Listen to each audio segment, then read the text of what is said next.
Assalamu alaikum and very good morning, dear students. Welcome to new class 7. Students, today we are starting with chapter Operations on Sets, and today's topic is Sets and its types. Students, please open your mathematics books, new countdown, book 7. Students, you were introduced by concept of sets and its notation in previous class. We will revise some points and we will learn some new concepts. By the end of this lesson, you should be able to define and describe a set and identify different types of sets. You are aware of set notation. Set notation means how to describe or write a set. There are 3 different forms of set notation which you have done in previous grade.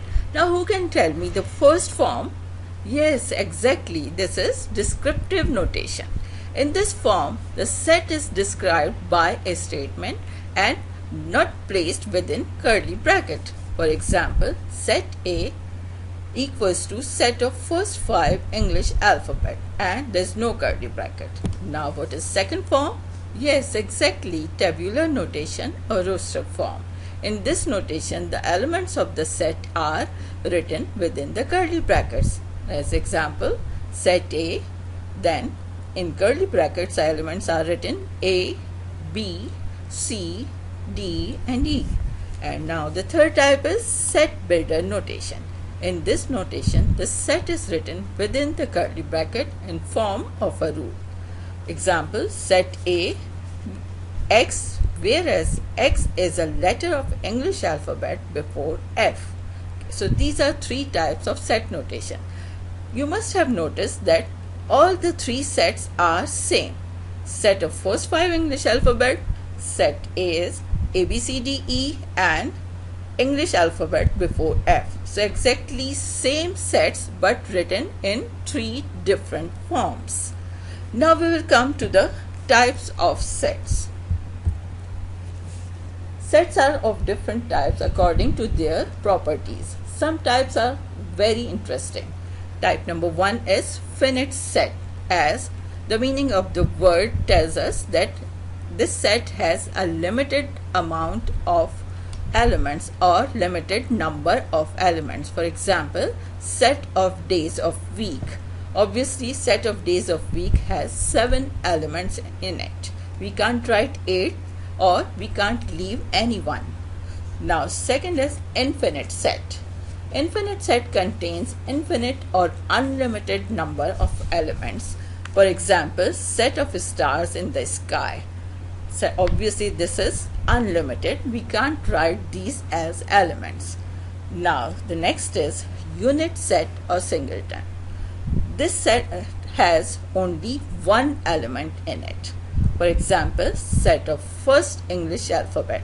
Obviously first English alphabet is just one, the A. So it has only one element in it. Now the next is empty set or null set. This set has no element or no member in it. For example, set of 2-digit numbers greater than 99. Yes, you are laughing on it because greater than 99 numbers have 3 digits at least. So there is no number which is greater than 99 but has 2 digits. So it is empty set. Now disjoint sets. These sets have no common elements or members in it. For example, set A has members 1, 2 and 5 and set B has members 3, 6 and 7. So there is no common element or member in these sets. So we can say set A and set B are disjoint sets. Now overlapping sets. In overlapping sets, at least one element is common. For example, set F has A, C and F as elements and set G has C, E and G as its elements. So you can see that C is common in both the sets. So set F and set G are overlapping set. Now equivalent sets. Equivalent sets have same number of elements in it, but the elements are different. For example, set R has A, B, C and set S has F, H and J. Both the sets have 3 elements in it, but they are different elements. So we can say set R and set S are equivalent sets. Now equal sets. Equal sets have exactly same number of elements and same elements.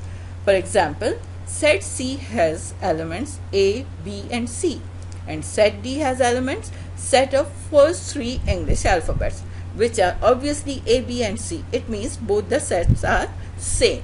So these sets are equal sets, and we can say set C is equal to set D. Now universal set. Universal set contains elements of all the sets under consideration. For example, set K has elements Tuesday and Thursday, and set L has elements Saturday and Sunday.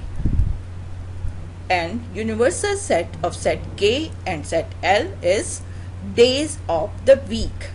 So the universal set of these two sets is set U, which has elements days of the week, which is related, and it is called its universal set.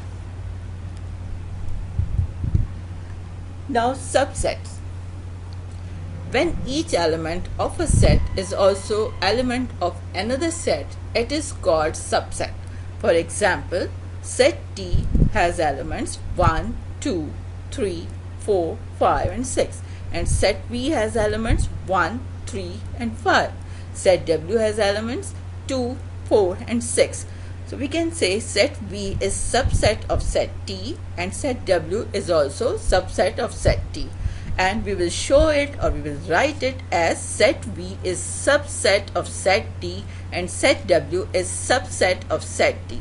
So this is symbol of subset. Now superset. It is opposite of subset. When a set is fully contained in a set, it is a subset, and the bigger set is superset. Or we can very easily say that superset is opposite of subset, or subset is opposite of superset. For example, set Y has elements A and O, and set Z has elements A, E, I, O, U. So set Z is superset of set Y, and we write it as set Z is superset of set Y. And as I told you that superset is opposite of subset, so this symbol is also opposite. This is symbol of subset and this is symbol of superset, which is opposite. Now we will come to the last point of today's lesson, which is cardinality of a set. The number of elements of a set is called its cardinal number. Means we will just count the elements, and whatever the number of elements, that is called its cardinality. For example, set A has members or elements 2, 5, 7 and 11. These are 4 elements. So the cardinal number of set A is 4. Another example, set V has members A, E, I, O, U. So 1, 2, 3, 4 and 5. So the cardinality of set V is 5, or the cardinal number of set V is 5. I hope you can easily implement your learning in your written work now. So you are clear about all the things which I explained and all the concepts which you learned, which are new today, but now you are aware of everything. Now we will revise the summary, or we will summarize today's topic.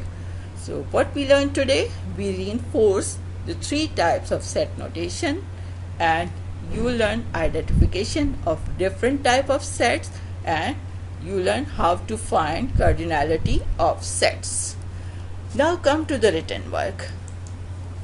Now your written tasks are: task number 1, question 1, exercise 1, page 17 of new countdown 7. And in this lesson you have to fill the given blanks with appropriate answer. In task number 2, you will do question number 2, exercise 1, page 17 of new countdown 7, in which you have to mention that the given statements are true or false. Now come to the home assignment. Students, you will do task 1 and task 2 just after this lesson, but for home assignment you are free to do any time but before next lesson. And in this task you will learn symbols used in sets given on page 8 of new countdown 7. For your convenience, I have given the list of those symbols over here.